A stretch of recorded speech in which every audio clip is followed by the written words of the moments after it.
7h37, horário da nossa capital do estado de Rondônia, 8h37, horário de Brasília. Você está aqui sintonizado na 91,5 FM, Jovem Pan News, Jornal da Manhã.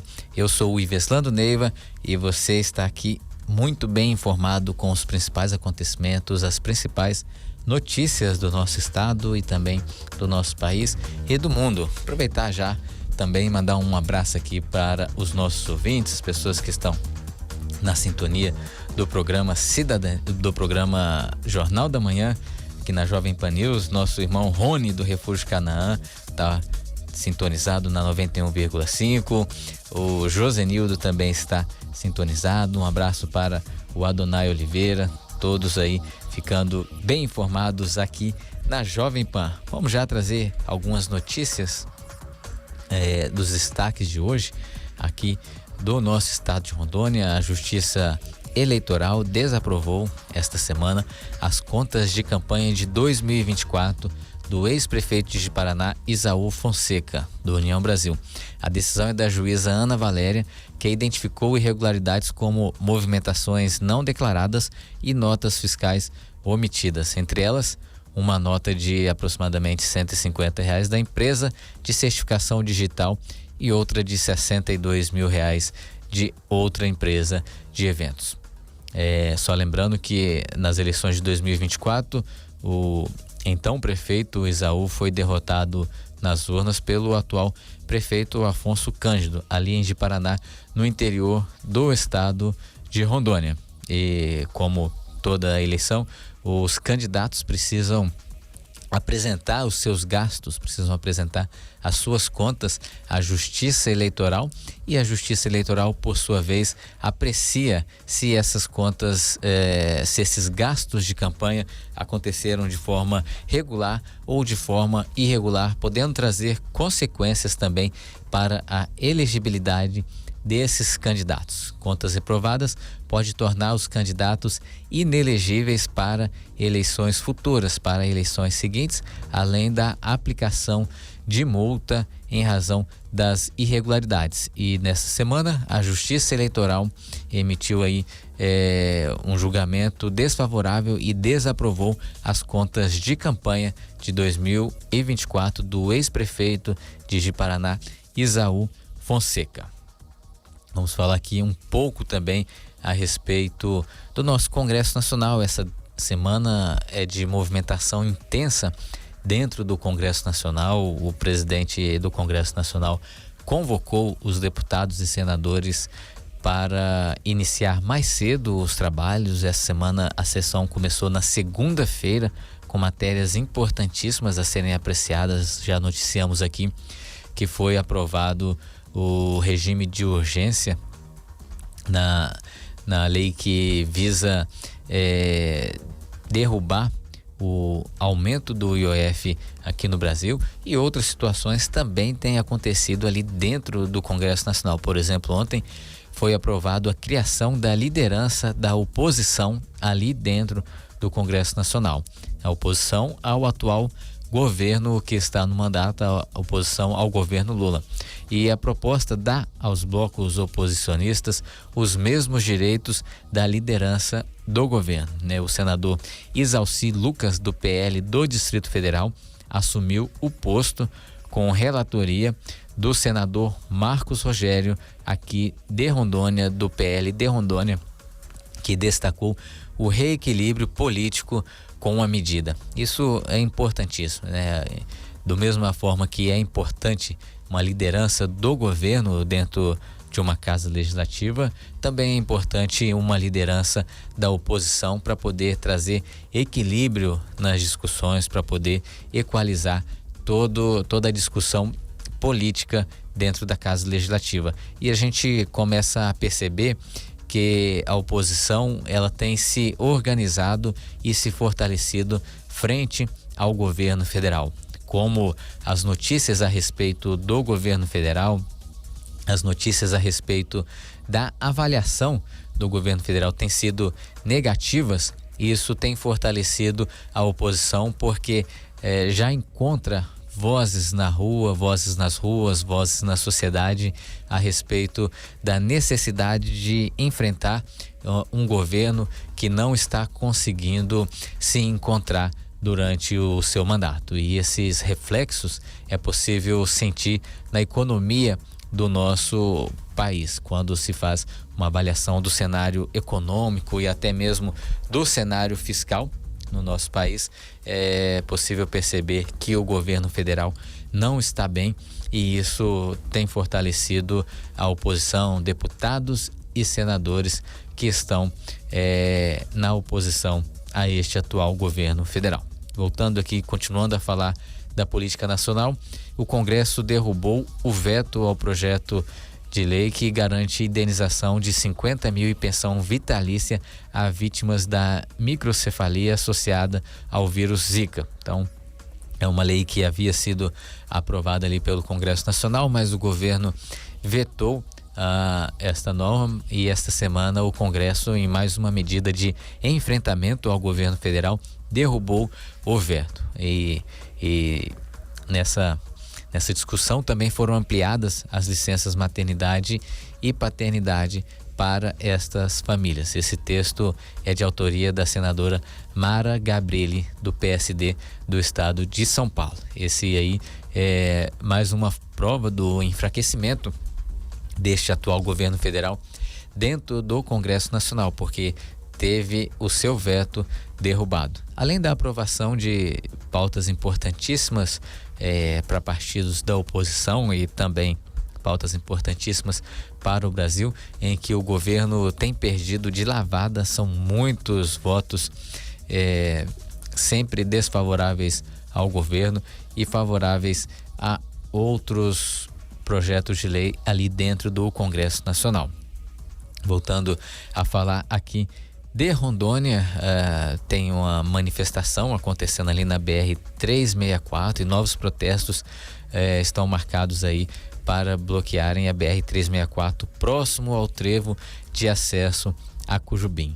Os manifestantes, eles pedem a revogação do decreto sobre estação ecológica, o zoneamento do setor Manoá, o encaminhamento da CPI das reservas ao Ministério Público. Essa CPI, ela aconteceu aqui dentro da Assembleia Legislativa do Estado de Rondônia, onde se buscou discutir a respeito dessas reservas criadas no ano de 2008 e que hoje tem prejudicado muitas famílias que já estão há bastante tempo instalados nessas propriedades, nessas terras, e em razão da criação das reservas, elas se encontram ali de maneira irregular, segundo a legislação, mas que estão há bastante tempo já na posse dessas terras, trabalhando e produzindo.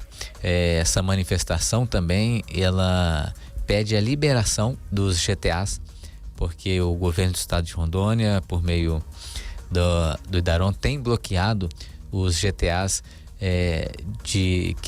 referente às propriedades que se encontram dentro dessas reservas, e isso cria um empecilho para a produção pecuária aqui no nosso estado. Então, os manifestantes que já estão ali há alguns dias têm dito que novamente, a partir de hoje, eles querem bloquear esse acesso ali na BR-364, próximo ao trevo que dá o acesso a Cujubim. E essa manifestação tem chamado a atenção de muita gente, porque o estado de Rondônia tem apenas uma estrada que conecta do sul até aqui a nossa capital, Porto Velho, que é a BR-364. E quando se interrompe o tráfego, quando se interrompe o fluxo de veículos ali na estrada, isso causa um transtorno muito grande. A população que usa a BR-364 já tem sentido grande transtorno em razão desse pare-siga que está instalado ali próximo à ponte do Rio Candeias, já que uma das pontes está precisando de reformas urgentes e o DENIT está trabalhando para promover essas reformas, mas enquanto não finaliza, o fluxo está em apenas uma das pontes, e isso tem trago um transtorno enorme para todas as pessoas que precisam de utilizar a BR-364 para sua locomoção, principalmente as pessoas que moram em Candeias do Jamari e trabalham na nossa capital aqui em Porto Velho e precisam fazer esse trajeto diariamente. Sempre a abertura ali de cada um dos lados se dá em 30 minutos. Fora isso, tem todo o tempo que as pessoas ficam ali aguardando a liberação dessa via para poder trafegar. Então isso tem causado um transtorno muito grande para os usuários da BR-364 aqui em Rondônia. Mais uma notícia nacional: a Polícia Federal indicia Carlos Bolsonaro e ramagem no caso da ABIN paralela. Aqueles processos que surgiram ali no final do governo Bolsonaro 2022 continuam em tramitação, e agora a Polícia Federal indiciou o ex-presidente Jair Bolsonaro, seu filho Carlos, e também o delegado da Polícia Federal, hoje deputado federal, Ramagem, no caso da ABIN paralela. E outra notícia a nível nacional: o Congresso Nacional, a Câmara dos Deputados e o Senado Federal conseguiram aprovar a criação da CPMI do INSS, e essa é uma vitória uma vitória da oposição novamente contra o governo federal. Houve muita pressão ali dentro do Congresso Nacional e finalmente o presidente do Senado Federal, Davi Alcolumbre, aprovou e leu o requerimento que cria a CPMI do INSS. Dias atrás foi noticiado fraudes e roubos aí bilionários a respeito das aposentadorias do INSS, e o Congresso Nacional já se movimentou para conseguir investigar tudo isso que aconteceu durante esse período em que foi constatado muitos desvios no INSS. E isso é importante para o Brasil, é importante que se investigue, é importante que se traga à tona essas irregularidades, porque prejudicou muitas pessoas. E os mais prejudicados certamente são as pessoas mais necessitadas, são as pessoas mais vulneráveis, que tiveram aí seus recursos desviados para outras finalidades que não tinham sido combinadas. Então, o Congresso Nacional está reagindo e conseguiu aprovar a criação e o início dessa CPMI do INSS. Esse aí é mais um assunto que mostra a força que a oposição tem ganhado dentro do Congresso Nacional e o enfraquecimento do atual governo federal. Nós temos um governo federal que realmente está desconectado com o povo, um governo federal que não consegue sintonizar a frequência do cidadão brasileiro, não consegue encontrar um rumo junto à população, ao cidadão do nosso país. E essa desconexão, como já dito, reflete e muito na sua avaliação de popularidade. Nunca na história do nosso país teve um presidente com uma avaliação negativa tão grande. A verdade é que as pessoas, os cidadãos, já não enxergam mais o presidente da República, o presidente Lula, com capacidade de estar governando o país, de estar gerenciando a nossa nação. E prova disso aconteceu essa semana durante a reunião do G7, que é o grupo dos 7 países mais ricos do mundo, as 7 economias mais fortes, em que o atual presidente da República aqui do Brasil estava totalmente perdido e desconexo. O comportamento dele durante este encontro no G7 pareceu muito com o comportamento e as atitudes do ex-presidente dos Estados Unidos, Joe Biden. E isso gerou muitos comentários nas redes sociais, isso gerou muitas notícias a respeito da capacidade do atual presidente da República estar na condução do nosso país. Tudo isso porque o Brasil não tem tido números positivos em diversos setores, como por exemplo na nossa economia. O que a gente vê é que os números são realmente negativos e isso aí reflete nessa pesquisa de avaliação que 40% dos brasileiros avaliam que o país estará pior ao final do atual governo Lula. Isso apontou a pesquisa CNT-MDA, que foi publicada nesta semana, foi publicada ontem, e os outros 29% consideram que a situação se manterá igual, enquanto apenas 27% acreditam que o Brasil estará melhor ao fim do ano de 2023. Realmente a avaliação negativa, ela está muito maior do que aqueles que acreditam numa melhora do Brasil até o ano de 2026. O Brasil, ele realmente está aí entre os países com uma das piores avaliações na eficiência governamental, ficando atrás apenas da Venezuela. Então o nosso país não tem sido bem avaliado de acordo com o ranking de competitividade global. Isso porque foram analisados mais de 69 países e o Brasil está na posição de número 68 e a Venezuela na posição de número 69. Isso mostra que o Brasil não está conseguindo ser eficiente na sua gestão governamental. Isso porque esse ranking aí avalia categorias como infraestrutura, eficiência empresarial e performance econômica. Isso mostra que tem muito a melhorar no Brasil. Isso mostra que o nosso país está ficando para trás de outros países, né? Sem falar que a condução da nossa política externa tem gerado muita vergonha em nós brasileiros, porque nesse momento em que há uma tensão grande no Oriente Médio de Israel contra o Irã, o presidente do nosso país volta a dizer palavras positivas em relação ao Irã e condenar o Estado de Israel, né? Até mesmo apoiar o programa nuclear iraniano. Isso